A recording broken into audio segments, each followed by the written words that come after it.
ജസ്റ്റിനെ ഏതായാലും നമ്മുടെ മുൻ മുഖ്യമന്ത്രി ഇരട്ടച്ചങ്കൻ വാറന്നിരിക്കുന്നു. അതെ. അദ്ദേഹം വളരെ സുരക്ഷ സ്വന്തം നാട്ടിലെത്തിയിട്ട് വാറന്നു.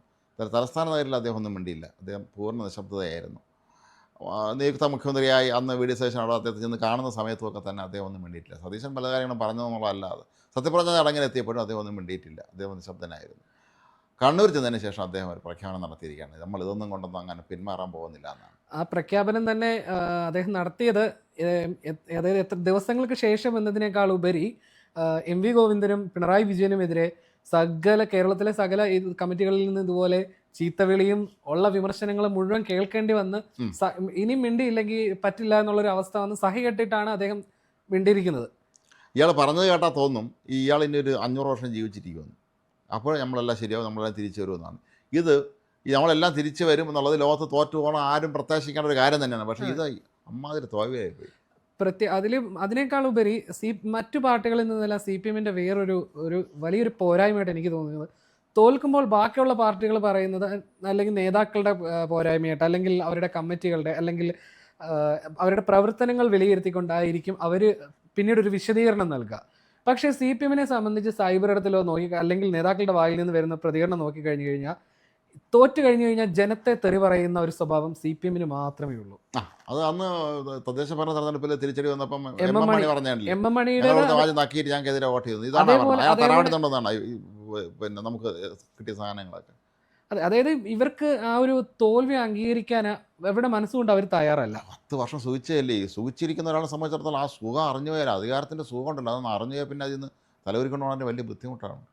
ഇപ്പോൾ സോഷ്യൽ മീഡിയയിലെക്കാളും തന്നെ പറയുന്നത് എന്താണ് ഇവർ 5 വർഷം കഴിയുമ്പോൾ അനുഭവിക്കും, ഇനി അനുഭവിക്കട്ടെ, നന്ദിയില്ലാത്തവർ, അങ്ങനെയൊക്കെയുള്ള ഒരു, അതായത് ഇവർക്ക് എന്താണ് ജനത്തെ തെറി പറയുക എന്നത്. പണ്ട് നമ്മളെ ചില വീടുകളിലേക്ക് മുറ്റത്ത് അമ്മമാരും അപ്പന്മാരും ഒക്കെ ഇരിക്കും, ഇവരിങ്ങനെ എല്ലാവരെയും പ്രാറ്റിക്കൊണ്ട് ശപിച്ചുകൊണ്ടൊക്കെ കണ്ടിട്ടില്ല. അവർക്കെല്ലാം അങ്ങനെയാണ്. പിന്നെ എൻ്റെ ജീവിതം കഴിഞ്ഞു എന്നുള്ള ചിന്ത വരും. അതിൻ്റെ വേറെ പതിപ്പാണ് ഇപ്പോഴത്തെ ഇവരെ ഈ പ്രഖ്യാപനം എന്നേ നമുക്ക് പറയുന്നുണ്ട്. മാത്രമല്ല ഇപ്പം കൂടുതൽ ജില്ലകളുടെ റിപ്പോർട്ടുകൾ പുറത്തു വരുന്നുണ്ട്.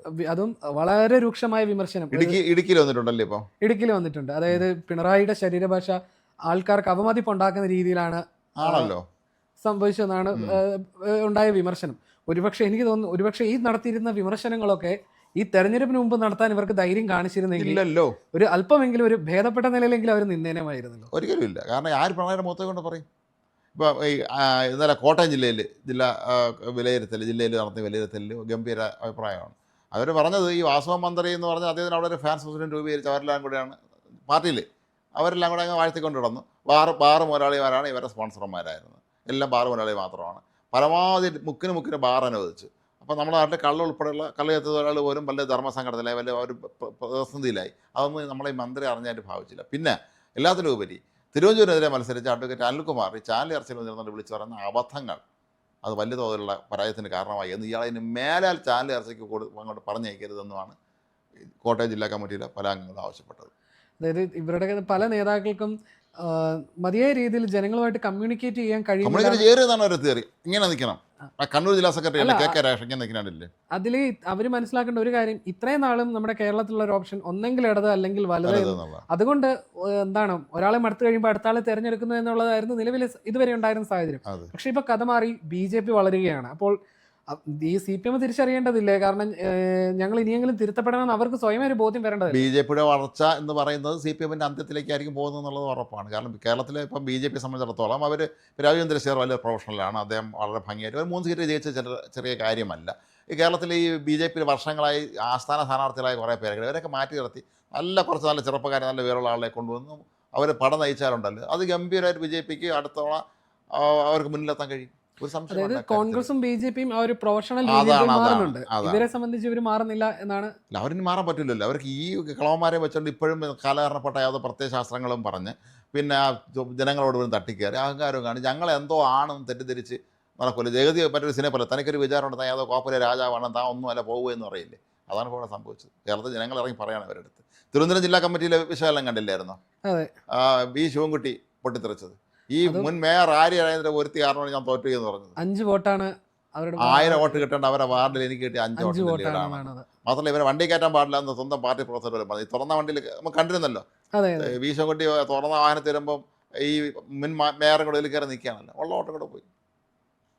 ഇതിനിടയിൽ എം വി ഗോവിന്ദന് ലഭിച്ചുകൊണ്ടിരിക്കുന്ന വിമർശനം കാണാതിരുന്നൂടാ. എന്താണാവോ? അതും അദ്ദേഹത്തിന് ശക്തമായിട്ടാണ്. അതായത് മകന്റെ ഭാഗത്ത് നിന്ന് പോലും വിമർശനം ഉണ്ടാകുന്നതാണ് അദ്ദേഹം തുറന്ന് സമ്മതിച്ചിരിക്കുന്നത്. മകൻ്റെ ഭാഗത്തു നിന്നുള്ള വിമർശനം അദ്ദേഹം കണ്ണാടി നോക്കണമെന്നോ മറ്റോ ആണ്. അത് അദ്ദേഹത്തിൻ്റെ ബോഡി ലാംഗ്വേജ് ശരിയല്ല എന്നുള്ളതാണ് മോൻ പറഞ്ഞേക്കാണ്. അത് മറ്റു തരത്തിലൊരു രാഷ്ട്രീയ വിമർശനമാണല്ലോ. രാഷ്ട്രീയ വിമർശനമാണ്. ബോഡി ലാംഗ്വേജ് അല്ല അദ്ദേഹത്തിൻ്റെ പ്രധാന പ്രശ്നം എന്ന് പറഞ്ഞാൽ അദ്ദേഹം പറഞ്ഞ ആർക്കും മനസ്സിലാവുന്നില്ല എന്നുള്ളതാണ്. അത് കഴിഞ്ഞ ദിവസം ഇത്രയും വിമർശനങ്ങൾ വന്നതിൽ ഏറ്റവും രസകരമായിട്ട് തോന്നിയത് ഇത് പാലക്കാട് കമ്മിറ്റിയിൽ നിന്നാണെന്ന് തോന്നുന്നു. ഇതുപോലെ അതായത് എം വി ഗോവിന്ദൻ സംസാരിക്കുമ്പോൾ 100 പേരെങ്കിലും ഒരു സംസാരം പാർട്ടി വിട്ടാൽ പാർട്ടിക്ക് എതിരാകുന്നു എന്ന് പറഞ്ഞ് ഏറ്റവും ജെന്യുവൻ ആയിട്ടുള്ള ഒരു വിമർശനം അതായിരുന്നു. ഈ പിണറായി ആണെങ്കിലും ഗോവിന്ദ മാഷക്കാണെങ്കിലും വേറെ ഏതോ ഒരു ലോകത്ത് ജീവിക്കുകയാണ്. പക്ഷേ സ്വന്തം കുടുംബത്തിൻ്റെ കാര്യം അവർ നോക്കുന്നുണ്ട്. അത് നമ്മളത് പറയണം, അത് നമ്മൾ സമ്മതിക്കണം. കാരണം പലരും പണ്ടത്തെ കാലത്തെ കമ്മ്യൂണിസ്റ്റ് നേതാക്കന്മാരുടെയൊക്കെ ഏറ്റവും വലിയ പ്രശ്നം എന്ന് പറയുന്നത് അവർ കുടുംബം നോക്കൂലായിരുന്നു. മക്കളും ഭാര്യയൊക്കെ കാണും, അവരെങ്ങനെയെങ്കിലും പോകും. അവരുടെ പലരുടെയും മക്കളൊക്കെ എവിടെയാണെന്ന് നമുക്ക് കൊച്ചുമക്കൾ എവിടെയാണെന്ന് നമുക്കറിയില്ല. പക്ഷേ എന്തായാലും ഇവരൊക്കെ തന്നെ മക്കൾക്ക് സ്വന്തമായി ഒരു വ്യവസായ സാമ്രാജ്യങ്ങൾ സൃഷ്ടിക്കാനും ഈ ഭാര്യയെ മന്ത്രിയാക്കാനും ഒക്കെ ഉള്ള അവരുടെ ആ ഒരു കുടുംബത്തോടുള്ള പ്രതിബദ്ധതയുണ്ട്. അതിനോട് ചേർത്ത് പറയേണ്ടതായിരുന്നു, കഴിഞ്ഞ ദിവസം വി ഡി സതീശൻ പിണറായി വിജയന്റെ വീട്ടിൽ ചെന്ന സമയത്ത് അദ്ദേഹത്തിന്റെ കൊച്ചുമകനോട് ഇതുപോലെ സംസാരിച്ച സമയത്ത് എവിടെയാണ് പഠിക്കുന്നത്, CBSE-യിലാണ് അതേന്ന് പറയുന്നുണ്ട്. അപ്പം അന്ന് ചില കോൺഗ്രസ് ഹാൻഡിലുകൾ അത് വലിയ ചർച്ചയാക്കിയിരുന്നു. കാരണം അതായത് കേരളത്തിലെ വിദ്യാഭ്യാസം വലിയ സംഭവമാണെന്നുള്ള സംഭവമാണെന്ന രീതി പ്രചരിപ്പിച്ച അവരുടെ തന്നെ വലിയ നേതാവിന്റെ കൊച്ചുമകൻ ഇതുപോലെ CBSE പഠിക്കുന്നു എന്ന് പറഞ്ഞാൽ ഞാൻ എറണാകുളത്ത് ജോലി ചെയ്യുന്ന സമയത്ത് അവിടെ ഈ SCMS പിന്നെ പാർട്ടി അവർ പഠിപ്പിക്കാൻ പോകുന്നുണ്ടായിരുന്നു, ജേർണലിസം പഠിപ്പിക്കാൻ. ആ സമയത്ത് ഈ പിണറായിയുടെ മോൻ അവിടെ പഠിക്കുന്നുണ്ടായിരുന്നു. അത് വലിയ സ്വാശ്രയ സ്ഥാപനമാണ്. മോളം പഠിച്ച സ്വാശ്രയത്തിലല്ലേ, സ്വാശ്രയത്തിനോട് സമരം ചെയ്തല്ലേ പുഷ്പനെ അറിയാമോ എന്ന് ചോദിക്കേണ്ട അവസ്ഥ വരെ ഒരു 4-5 പേരെ അവിടെ പിടിച്ച് ചൊല്ലുകയും ചെയ്തു കൂത്തുപറമ്പിൽ.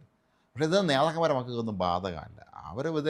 അവർക്കറിയാം ഈ പഴയ നേതാക്കന്മാരെ പിൻഗാമിക്കുന്ന സംഭവിച്ചവർക്ക് തന്നിട്ടില്ല. അവരെ വീട്ടുകാർക്ക് അവർ പറഞ്ഞ നിവർത്തിയില്ല ഗതിയില്ലാത്തവരായി കാണുമായിരിക്കും. ഞങ്ങളെ മക്കൾക്ക് സംഭവിക്കാൻ പാടില്ല. ഞങ്ങളെ മക്കൾ ഈ ആഡംബരത്തിൽ വളർന്നവരാണല്ലോ. ഈ നെയ്മീൻ കഴിക്കും, അല്ലെങ്കിൽ ഏറ്റവും എല്ലാ വെക്കേഷനും അപ്പൻ്റെ കൂടെ വിദേശയാത്ര നടത്തിയൊക്കെ ശീലിച്ച് വന്നൊരു തലമുറയാണ് അവരുടേത്. അപ്പോൾ അവരുടെ അടുത്ത മക്കൾ അത് ഇല്ലാതിരിക്കാൻ പറ്റില്ല അവർക്ക്. അതുകൊണ്ട് അവർക്കുള്ള സുരക്ഷിതമായ മാർഗ്ഗങ്ങൾ എവിടെയെങ്കിലുമൊക്കെ ഒരുക്കി വിദേശത്ത് സമ്പാദ്യമൊക്കെ ഉണ്ടാക്കി അവരുടെ കാര്യം സ്വസ്ഥമായിട്ട് നോക്കി അവരുടെ കാര്യം സുരക്ഷിതമാക്കുക എന്നുള്ളതാണ് ഇവരുടെ പ്രധാന ലക്ഷ്യം. അല്ല നാട്ടുകാരുടെ കാര്യത്തിലോ പാർട്ടിക്കാരുടെ കാര്യത്തിലൊന്നും അവർക്ക് ഇനി ഒരു താല്പര്യമില്ല. കാരണം ഈ പാർട്ടി അവസാനിക്കുമ്പോൾ വേണമെന്നുള്ള കാര്യം പിണറായിക്ക് നന്നായിട്ട് അറിയാം. അതായത് അദ്ദേഹം അദ്ദേഹം ഇപ്പോൾ ഞാൻ മുമ്പേ പറഞ്ഞ പോലെ തന്നെ അദ്ദേഹം പ്രതികരിച്ചത് തന്നെ മറ്റൊരു മാർഗവും ഇല്ലാതിരുന്നിട്ടാണ്. അപ്പോൾ ഈ പിണറായിസം എന്ന് പറഞ്ഞ ആ ഒരു ഏകാധിപത്യ ശൈലി പിഴവായെന്ന് ഇപ്പോഴും അദ്ദേഹത്തിന് തോന്നി. അദ്ദേഹം സ്വയം വിമർശനത്തിന് വിധേയനാകുന്നുണ്ടെന്ന് എനിക്ക് തോന്നുന്നില്ല. അതൊരിക്കലും ഇല്ല, അതൊരിക്കലും തിരുത്താൻ പറ്റില്ല. ഇത്തരക്കാരെ തിരുത്താൻ പറ്റില്ല ആർക്കും. പക്ഷേ ഈ സമ്പാദിച്ച കൂട്ടിയത് ഇഷ്ടംപോലെ ഉണ്ടല്ലോ. അതാണ് ഇപ്പോൾ ഈ സ്ലോട്ടർ ടാപ്പിംഗ് നമ്മൾ പറയില്ലേ, നമ്മുടെ വീട്ടിൽ റബ്ബർ ഇട്ടൊന്ന് സ്ലോട്ടർ നടത്തില്ല അവസാനം. അതാണ് പരിപാടി ഇവർ ചെയ്തിട്ട് പോയത്. പരമാവധി പൈസ ഉണ്ടാക്കി നാടിനെ പിടിച്ച് ഇന്നിപ്പോൾ കണ്ടില്ലേ, കേരള സർക്കാരിൻ്റെ പുതിയ തീരുമാനം വന്നത് സിൽവർ ലൈൻ വേണ്ടാന്ന് തീരുമാനിച്ചു. പക്ഷേ സിൽവർ ലൈൻ വേണ്ടാന്ന് തീരുമാനിക്കുമ്പോൾ ഈ യവന്മാരെല്ലാം കൂടെ എത്ര കോടി പൈസ കട്ടണമെന്ന് ആലോചിച്ച് നോക്കി. ഇതിൻ്റെ പേരിൽ ഇതിനുവേണ്ടി ഒരു ഓഫീസ് ഉണ്ടാക്കി സ്വന്തക്കാരെ മുഴുവൻ വേണ്ടപ്പെട്ട പലരുടെയും മക്കളെയും ഭാര്യയൊക്കെ അവിടെ ജോലി കൊടുത്ത് 1-2 ലക്ഷം രൂപ ശമ്പളം കൂടി തിരുത്തി ഇത്രയും കാലം അവരത് അവിടെ മുടിപ്പിച്ച് ഇതിൻ്റെ പേരിൽ എവിടെയെല്ലാം കച്ചവടം നടത്തിക്കാണ്. ഏതെല്ലാം വിദേശ രാജ്യങ്ങൾ ഒരു കച്ചവടത്തിന് പോയി കമ്മീഷൻ വാങ്ങിച്ചാണ്. അപ്പോൾ ഇവരെ സംബന്ധിച്ചുള്ള കമ്മീഷൻ വാങ്ങിക്കുക, പരമാവധി കുടുംബത്തിന് വേണ്ടി സേവനം പൈസ ഉണ്ടാക്കുക, കുടുംബസ്നേഹികളെന്നെങ്കിലും കുടുംബക്കാരെങ്കിലും നമ്മൾ ഓർക്കുമല്ലോ എന്ന് വിചാരിച്ചായിരിക്കും ചെയ്യുന്നത്.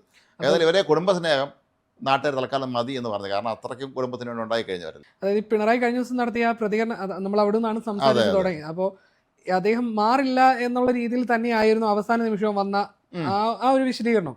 സാധാരണ എന്തും ഈ പിണറായിയുടെ പറയുന്ന എന്ത് വാചകവും വലിയ രീതിയിൽ ആഘോഷമാക്കുന്ന സഖാക്കള് ഇന്നലെ പിണറായി പറഞ്ഞതിനൊന്നും വലിയ കാര്യമായിട്ട് ദേശാഭിമാനി പോലും ഫ്രണ്ട് പേജിൽ വലിയ അക്ഷരത്തിൽ കൊടുത്തായിട്ട് ഞാൻ കാണുന്നില്ല. അവർക്ക് വേറെ എന്തൊക്കെയാണെന്നാണ് അവർ പ്രധാന വാർത്തയാക്കിയത്. കാരണം ഈ ബാധ്യത എങ്ങനെയെങ്കിലും ഒഴിഞ്ഞു പോയാൽ മതി എന്നുള്ള ചിന്ത പാർട്ടിക്കാർക്ക് വന്നുകയല്ലോ. ഇതെങ്ങനെയെങ്കിലും പറഞ്ഞത് ഇനി ഇയാൾ പ്രതിപക്ഷ നേതാവുമ്പോൾ ഇനി അവിടെ എന്തൊക്കെയാണ് സംഭവിക്കാൻ പോകണമെന്നുള്ള ദൈവത്തിന് അറിയാം.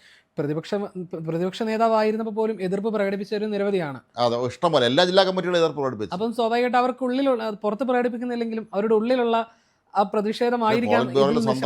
പോളിറ്റ് ബ്യൂറോയിൽ ആരെ പ്രതിപക്ഷ നേതാവാക്കണമെന്ന് എന്നെ തന്നെ ഞാൻ തന്നെ സജസ്റ്റ് ചെയ്തു എന്ന് കൈവക്കിയ ആളാണ്. അപ്പോൾ അതില്ലാതെ ജീവിക്കാൻ കുറച്ച് ബുദ്ധിമുട്ടാണ്. ഗവൺമെൻറ് ഹൗസ് കിട്ടും, മന്ത്രി എല്ലാ ആനുകൂല്യങ്ങളും കൊണ്ട് ഒരു മന്ത്രിക്കുള്ളതാണല്ലോ, കൊടിവെച്ച കാറും പോലീസും എസ്കോർട്ട് 40 കിട്ടില്ല എങ്കിലും ബാക്കിയുള്ള എല്ലാ സംവിധാനങ്ങളും അവിടെ ഉണ്ടല്ലോ. അപ്പോൾ അതുകൊണ്ട് ഇനി ഉള്ള ശിഷ്ടകാലം വാർദ്ധക്യവും ഇനി ആസ്വദിച്ച് ജീവിക്കാമെന്നായിരിക്കും അദ്ദേഹം കരുതിയിരിക്കുന്നത്. കാര്യം കുടുംബാംഗങ്ങൾക്ക് ഇത് വളരെ പ്രധാനപ്പെട്ടാണ്. അവർക്ക് സർക്കാർ ജോലിയിൽ ജീവിച്ച് ശീലിച്ചു, ഇനിയിപ്പോൾ സ്വന്തമായിട്ട് ജീവിക്കാനും അവർക്കത് സ്വന്തമൊന്നുമില്ല. അപ്പോൾ അതുകൊണ്ട് പിണറായിയുടെ ഈ വാക്കുകൾ ഏകപക്ഷീയമാണ് നമ്മൾ ഓർത്തോളണം. പ്രസംഗം മാത്രമാണ്. പത്രക്കാരെങ്കിലും ഇങ്ങോട്ട് ചോദിക്കാനുള്ള അവസരം അദ്ദേഹം ഉണ്ടാക്കിയിട്ടില്ല. അത് അവിടെ വരുന്നു, പ്രസംഗിക്കുന്നു, ഇറങ്ങി പോകുന്നു. അപ്പോൾ അതാണ് എൻ്റെ ഒരു ഇവരെ ഒരു പിണറായിയുടെ രീതി. അതാണ് ഈ പിണറായിക്ക് അതിൽ നിന്ന് ഒരിക്കലും മാറ്റം വരുമെന്ന് എനിക്ക് യാതൊരു പ്രതീക്ഷയും. മാത്രമല്ല മറ്റ് നമ്മുടെ ഈ കമ്മ്യൂണിസ്റ്റ് CPM ഇല്ലാണ്ടായി പോയ മറ്റ് സംസ്ഥാനങ്ങളുണ്ട്. അതെ, അതിന് എന്താണ് അത് ഇവരൊരു ഉദാഹരണമായി പോലും ഇവരതിനെ പരിഗണിക്കുന്നില്ല. അല്ലെങ്കിൽ എന്താ ഇതിനിയും നിങ്ങൾ പൊക്കോളും, ഇതുവരെ പോയ രീതിയിൽ ഇനിയും പൊക്കോളും എന്നുള്ളൊരു ഉള്ളിൽ ചിരിക്കുന്നത് നമ്മുടെ കാലം കഴിഞ്ഞ് നമ്മുടെ മക്കളാരും നമ്മൾ സേഫ് ആക്കിയിട്ടുണ്ട്. പിന്നെ ഇനി ബാക്കി ഈ പാർട്ടി എങ്ങനെ പോയാൽ നമുക്ക് എന്തോന്നുള്ളത് ചിന്ത തന്നെയാണ് ഈ പല നേതാക്കൾക്കും ഉള്ളത്. അതുതന്നെയാണ് അവരുടെയൊക്കെ ഈ സംസാരത്തിൽ നമുക്ക് മനസ്സിലാക്കാനും കഴിയും.